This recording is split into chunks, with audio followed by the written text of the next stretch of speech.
محترم ناظرین، کیا آپ اپنی گاڑی کی ٹیوننگ کے لیے اسے ورکشاپ لے جاتے ہیں؟ اس کا آئل وغیرہ چینج کرنے کے لیے لے جاتے ہیں؟ اس کی ٹیوننگ کیوں کراتے ہیں؟ ایک پیریوڈک پیریڈ کے بعد یا ایک فکس مائلیج کے بعد؟ جب انجن سیز ہو جاتا ہے تب لے جاتے ہیں اس کو ورکشاپ میں یا پہلے لے جاتے ہیں؟ کیوں لے جاتے ہیں؟ اس لیے کہ اس کی مائلیج بہتر ہو جائے، اس کی رننگ بہتر ہو جائے، اس کی ایوریج بہتر ہو جائے، اس کی فنکشننگ سموتھ ہو جائے، انجن کی بھی باڈی کی بھی۔ آپ نے کبھی کبھی ویل الائنمنٹ بھی کرائی ہوگی، کیوں؟ اس لیے کہ وہ ایک طرف پل نہ کرے، اس کے ٹائر نہ کھائے جائیں۔ اور اگر آپ ویل بیلنسنگ بھی کراتے ہیں تو ظاہر ہے یہ ساری چیزیں گاڑی کی ایج بڑھانے کے لیے لمبے عرصے تک وہ ٹھیک چل سکے، یعنی فٹ چلے، آپ کی ریکوائرمنٹ کے مطابق زیادہ پرابلم نہ دے اور مائلیج بھی اچھی کرے۔ اب جب اس کو اتنی توجہ دیتے ہیں اپنی گاڑی جو صرف ایک آپ کو موومنٹ کو فیسیلیٹیٹ کرتی ہے، تو آپ کی زندگی بھی جو اس باڈی کے سہارے چل رہی ہے اس کو بھی تو کچھ چیزوں کی ضرورت ہے کہ نہیں؟ اس کو سانس کی ضرورت ہے جو ہر لمحے آپ کے بلڈ میں پھیپھڑے مکس کرتے ہیں۔ اس کو آپ روزانہ خوراک سے اپنے سٹرکچر کو، یہ جو بونز کا سٹرکچر ہے اس کو ایک خوراک بھی دیتے ہیں۔ اور اگر یہ بلڈ کہیں رک جائے تو ساری زندگی متاثر ہونے لگتی ہے۔ لیٹ سے ایک بندے کی جب ڈیتھ ہوتی ہے تو کیا چیز گردش نہیں کرتی، خون کی گردش رک جاتی ہے، یعنی بلڈ ہارٹ اس کو پمپ نہیں کرتا اور وہ ہیڈ ٹو ٹو اس کی سرکولیشن متاثر ہو جاتی ہے، جس سے فریش بلڈڈ آکسیجن باڈی میں نہیں جاتی۔ اسی طرح ان سب چیزوں کو مینٹیننس کی ضرورت نہیں ہے کہ آپ کی گاڑی کی طرح ہماری باڈی کو، جس کو سارا دن آپ بھگاتے رہتے ہیں، کام کاج کے لیے لے جاتے ہیں، کام کاج میں آپ کو اسسٹ کرتی ہے، آپ کو سوچنے کے انداز میں اسسٹ کرتی ہے، کیا ان کو ضرورت نہیں ہے کہ آپ اس کی بھی دیکھ بھال کریں، اس کی بھی مینٹیننس کریں؟ میں اس کی مینٹیننس کیسے، اس کی مزید وضاحت کرتا ہوں۔ نمبر 1 تو آپ کو یہ سٹرکچر جس پہ کھڑے ہیں ہم، یہ سوچنے کی ضرورت ہے کہ اس میں بھی کمزوری آ جاتی ہے۔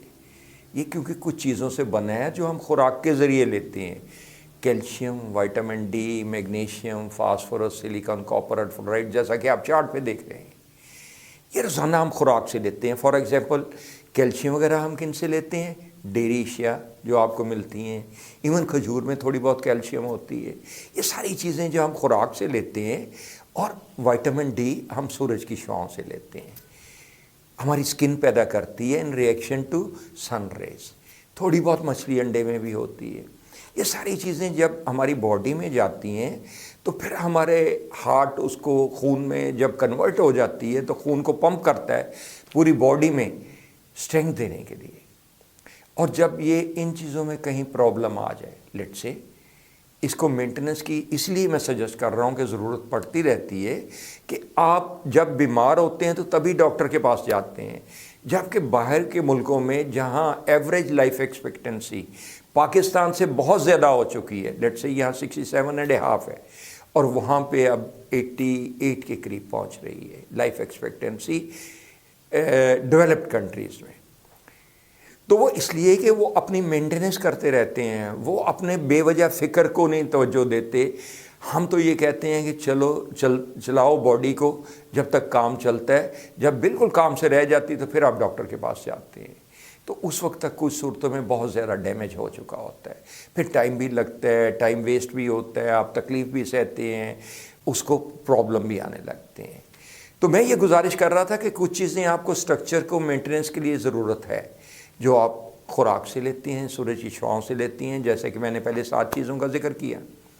جب ان میں کمی آنے لگتی ہے، یعنی ہماری بونی سٹرکچر جو ہے وہ ویک ہونے لگتی ہے، تو اس صورت میں پھر نروس کے اکڑاؤ سے، کھچاؤ سے، کام کاج سے، لیٹ سے ایک بالر اپنے بازو کو گھماتا ہے، بھاگتا ہے، زور لگاتا ہے، بیٹسمین اگر ہے، اسی طرح کسی اور چیز کا پلیئر ہے، باسکٹ بال کا ہو، ہاکی کا ہو، بھاگ دوڑ میں تو لگے رہتے ہیں نا، تو سٹریس تو آئے گی باڈی پہ۔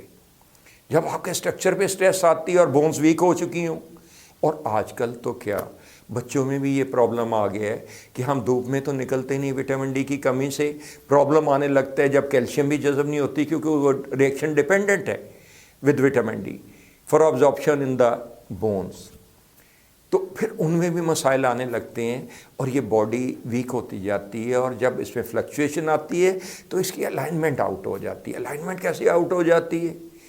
آپ کی گاڑی کے تو شاید 4 شاک ابزاربر ہوں، یا اگر بڑی گاڑی ہے تو کچھ شاک ابزاربر ہیں نا، ہمارے بہت سے شاک ابزاربر اللہ تعالیٰ نے عطا کیے ہیں ڈسکوں کی صورت میں۔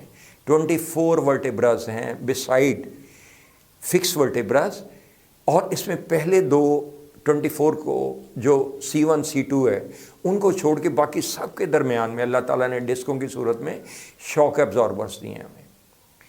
جب آپ کی باڈی میں ویکنیس آنے لگتی ہے، اسٹرکچر میں ویکنیس آنے لگتی ہے، یعنی ان چیزوں کی کمی ہونے لگتی ہے جو میں نے 7 گنوائیں، تو اور باڈی میں ڈیجنریٹو چینجز آنے لگتی ہیں، باڈی میں گیپ آنے لگتا ہے، جیسا کہ آپ چارٹ پہ دیکھ رہے ہیں ڈیجنریٹو چینجز میں۔ پھر جب نروز سٹریس پیدا کرتی ہیں تو یہ ڈسکیں جو شاک ابزاربر کی صورت میں اللہ تعالیٰ نے عطا کی ہیں، یہ بلج ہونے لگتی ہیں، سلپ ہونے لگتی ہیں، پرٹیوڈ کر جاتی ہیں، جب باہر نکل جاتی ہیں ورٹیبراز اپنی جگہ چھوڑ دیتے ہیں، ٹیڑھے ہو جاتے ہیں، نروز کو کمپریشن میں لے جاتے ہیں۔ کسی نے ایم آر آئی کرائی ہو تو جسٹ ریکال کہ وہ آپ نے جب ایم آر آئی کرائی کسی پرابلم کے بعد تو اس کے بعد اس میں لکھا ہوگا کہ compressing the thecal sac, disc bulge at such and such vertebrae L4-5 for example, اور کمپریسنگ دا تھیکل سیک۔ گردن کندھوں بازوں میں آیا تو C6 سے آئے گا، لور آیا تو لمبر ایریا سے آئے گا، ورٹیبرا سے، جیسا کہ آپ چارٹ پہ دیکھ رہے ہیں۔ جب ڈسک بلج ہو جاتی ہے تو پھر پوری باڈی کا نظام متاثر ہو جاتا ہے، ایون دماغ جو ہے وہ حصہ کنٹرول نہیں کر سکتا، دماغ وہ حصہ کنٹرول نہیں کر سکتا۔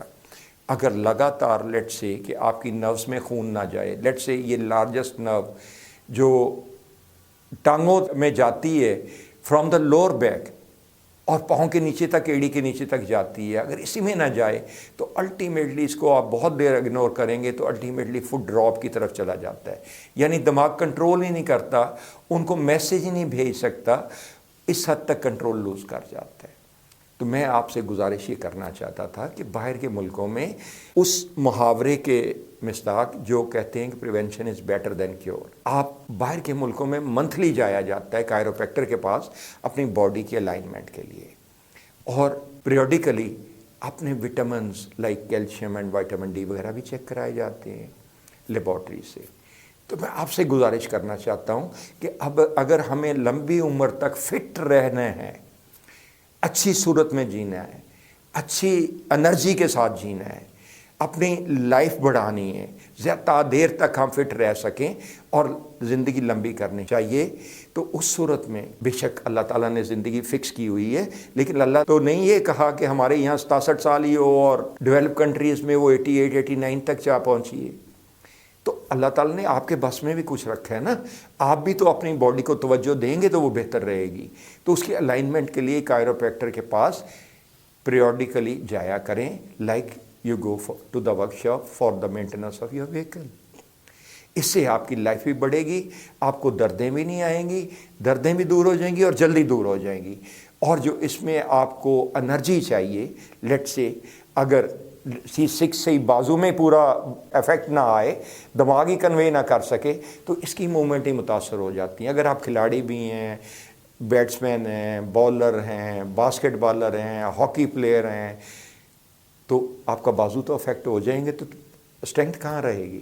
اسی طرح اگر لوور بیک سے آپ کی لیگز افیکٹ ہو گئی، پاؤں افیکٹ ہو گئے، تو اگر ہاکی پلیئر ہیں، فٹ بالر ہیں، دوسرے ایسی گیمز کھیلتے ہیں، تو یہ کام کاج سارا دن بھاگ دوڑ کرتے رہتے ہیں، تو اس میں ہی افیکٹ آ جائے گا، اٹھتے بیٹھتے ہائے ہائے ہونے لگے گی۔ تو اس کو پلیز ٹیک کیئر، اور جیسے اپنی گاڑی کا خیال رکھتے ہیں، اس کی مینٹیننس کے لیے ورک شاپ جاتے ہیں، اسی طرح chiropractor like in the Europe, like other countries, develop countries, آپ کائروپریکٹر کے پاس جائیں اور اس کی پیریوڈیکلی مینٹیننس کرائیں، اس کی الائنمنٹ کرائیں، اس میں جو پرابلمز آ گئے ہیں ان کو اوور کم تاکہ کیا جا سکے۔ اللہ تعالیٰ آپ کو ہمیشہ صحت مند رکھیں۔ جاوید مرزا کو اس چھوٹے سے پروگرام کے بعد اجازت دیجیے گا۔ اللہ حافظ۔